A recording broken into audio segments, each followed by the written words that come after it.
Hello, I'm Michael Sean Comerford. I'm on the Story Cycle, Americans in a Pandemic, and I'm in Stroud, Oklahoma. I'm right on Route 66. It's called the Main Street of America because America's Main Street because it is the main street of so many small towns like Stroud. And we're going to hear a lot of background noise as this update goes on.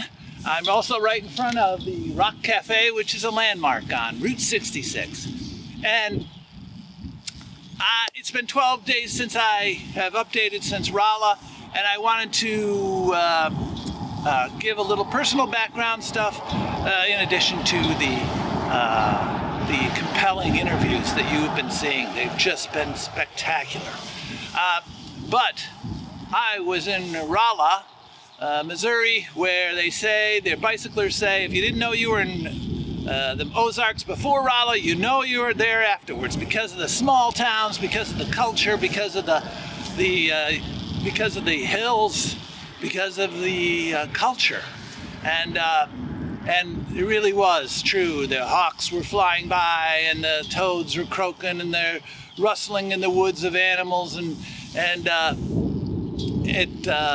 it was very Americana, very natural out there, and through those mountains. And when I came out of Rolla, the first thing I came across was a bridge that was washed out. So I had to go back and take a 144-mile detour down Route 63, over on Route 60, but I hit a lot of small towns that way too, including Licking and Mountain Grove, and had fantastic interviews, and got up there to Springfield.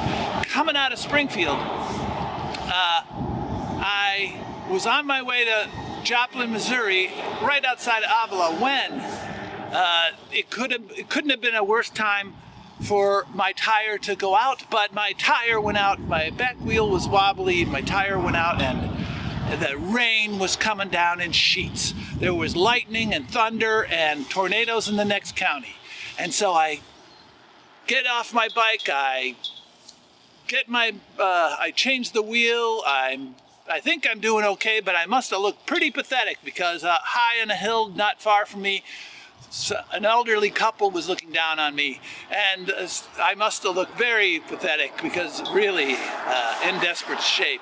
But as I was changing that tire, out of the rain, out of the mist, came a white knight in a white Ford, Mr. Ritchie, and he was a rural man with a slow way of talking, and he says, kind of a bad day for a bike ride, isn't it?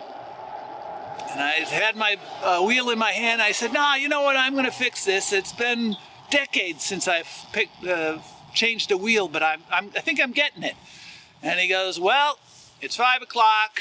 You're not going to get to Carthage before sundown." And I go, "Well, I still think I can do it." And he says, I said, "And if I can't tonight, I'll tent out and I'll do it in the morning." And he says, "Well, the tent will become a kite with the wind the way it is." And I said, "Yeah, you got a point there." And he says, "It's 15 miles to Carthage, and I can get you there in 15 minutes. And I go, sometimes it takes some people a long time to realize the simplest truths. And I did figure that out. I threw my bike on the back of that Ford white pickup truck. He went and picked up his wife, and she wanted to go into town with the bicycle rider. And they had 9 great-grandchildren, and they brought me into Carthage, and they saved me a 15-mile walk in the rain. And the next morning I thought I had the bike fixed, but I didn't. It was still wobbling and it was not rideable. So I thought, well, another 15 miles into Joplin. And as I was walking out about half a mile, a bait shop employee pokes his head out the door and yells out, "Need some help?" It turns out to be Stinger, and you're going to see his interview. And he almost died of COVID, and he says, "Well, you're doing interviews on COVID. You're looking at a dead man walking. I'm alive, but I should be dead."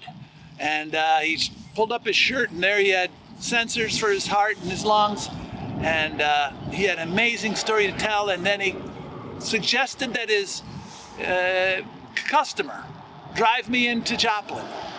And so the customer did. They both, those two Samaritans and that wife, saved me 30 miles of walking.